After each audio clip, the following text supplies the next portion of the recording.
Assalamualaikum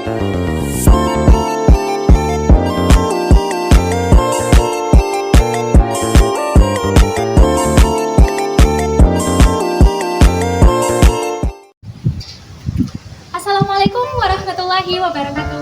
Halo teman-teman, saya Alfira Yulisman dengan NIM 23140310340. Saya berasal dari Fakultas Tarbiyah dan Keguruan jurusan Pendidikan Agama Islam. Nah, pada kesempatan kali ini saya akan membahas materi tentang sejarah pendidikan Islam periode klasik. Selamat menyaksikan. Sejarah pendidikan Islam periode klasik. Periode klasik identik dengan masa kejayaan Islam. Pendidikan Islam periode klasik adalah pendidikan Islam yang ditetapkan dalam kurung waktu 650 sampai 1250 Masehi, yaitu berkisar antara 600 tahun kurang lebih. Nah, secara historis, pendidikan Islam dimulai ketika Rasulullah SAW menerima wahyu pertama melalui malaikat Jibril, yang mana berfokus pada Al-Quran. Setelah Rasulullah wafat, pendidikan dilanjutkan oleh para Khulafaur Rasyidin dan semakin berkembang di bawah pemerintahan dinasti Umayyah dan Abbasiyah. A. Pendidikan Islam periode Rasulullah SAW. Dalam perjalanan hidup Rasulullah, proses pendidikan yang dilaksanakan dapat dibagi dalam dua pola, yaitu yang pertama yaitu pola pendidikan Mekah. Materi yang disampaikan pada pendidikan Mekah ini ada 5, yaitu 1. Mentauhidkan Allah, larangan menyembah berhala, aqliyah dan amaliyah, mengubah tatanan akhlak dan pendidikan dan sebagainya. Nah, pendidikan pola Mekah ini ada 3 tahap yang disampaikan oleh Rasulullah dalam dakwahnya. Yang pertama itu secara rahasia, yaitu beliau berdakwah hanya kepada keluarga dan teman terdekat saja. Yang kedua yaitu secara semi rahasia. Jadi cakupannya lebih luas lagi, yaitu pada keturunan Bani Abdul Muthalib. Yang ketiga yaitu secara terang-terangan. Kali ini penyampaian dakwahnya itu kepada penduduk Arab, terutama kota Mekah, yang mana ini sesuai dengan perintah Allah dalam Quran surah Al-Hijr ayat 12 ayat 94, yang artinya, maka sampaikanlah secara terang-terangan olehmu apa yang telah diperintahkan Allah kepadamu, dan palingkanlah wajahmu dari orang-orang musyrik. Yang kedua, pola pendidikan Madinah. Secara geografis, Madinah merupakan wilayah agraris, masyarakat petani yang saling membantu. Maka pola pendidikan yang dilakukan Nabi berorientasi pada penanaman nilai-nilai persaudaraan antara kaum Ansar dan Muhajirin. Di Madinah ini, proses pendidikan dapat berjalan dengan efektif dan efisien, karena selain mendapat dukungan masyarakat dan kekarismatikan Rasulullah, metode yang digunakan adalah mengayomi seluruh kepentingan masyarakat Madinah secara adil dan demokratis. B. Pendidikan Islam periode Khulafaur Ar-Rasyidin. Visi pendidikan pada masa Khulafaur Rasyidin sama dengan pada zaman Rasulullah SAW, yaitu unggul dalam bidang keagamaan sebagai landasan membangun kehidupan umat.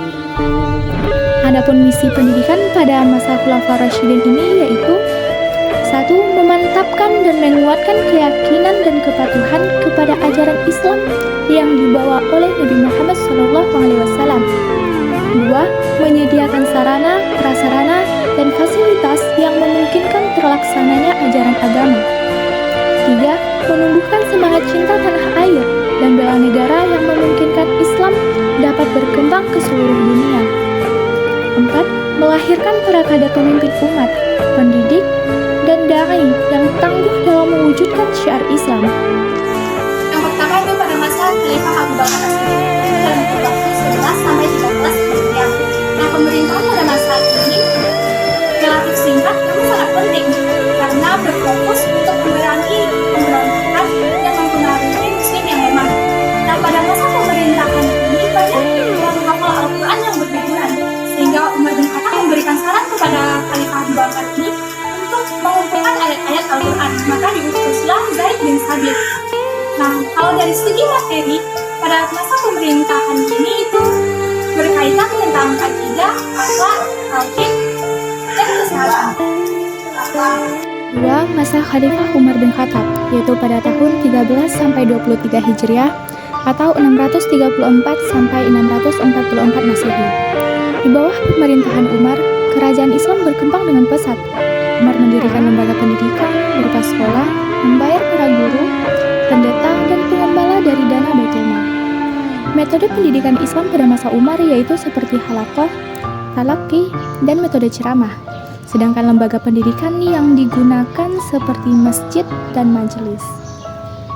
Pendidikan Islam pada masa Khalifah Umar menunjukkan prestasi yang signifikan dengan menerapkan pendidikan berbasis kesetaraan bagi seluruh umat, pendidikan gratis bagi seluruh rakyat, dan memperkuat peran negara dalam mengawasi, memelihara, mendukung, bahkan membiayai siapapun yang menuntut ilmu.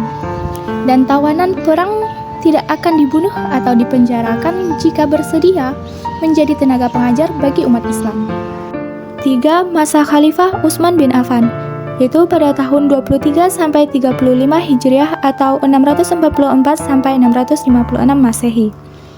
Pendidikan yang diajarkan lebih banyak pada Al-Quran dengan menekankan pada konsep menghafal, membaca, dan menulis. Materi pembelajaran masih sama dengan pendidikan masa Umar bin Khattab. 4. Masa Khalifah Ali bin Abi Thalib, yaitu pada tahun 35 sampai 40 Hijriah. Pendidikan pada masa Ali bin Abi Thalib melanjutkan pendidikan Utsman bin Affan. Pada masa Ali, perhatian terhadap pendidikan tidak sehebat khalifah terdahulu, karena banyak mengalami hambatan akibat konflik internal umat Islam, seperti perlawanan yang datang dari Aisyah, Tolha, dan Zubair. Adapun materi pendidikan pada masa Ali yaitu pendidikan akidah, ibadah, dan akhlak. Masalah pendidikan tidak menjadi prioritas dan bergeser menjadi pertikaian masalah kekuasaan, ambisius, dan kekuatan. Nah, itulah video pembelajaran dari saya. Semoga kita dapat memetik hikmah dari video tersebut dan bermanfaat bagi kita semua. Wassalamualaikum warahmatullahi wabarakatuh.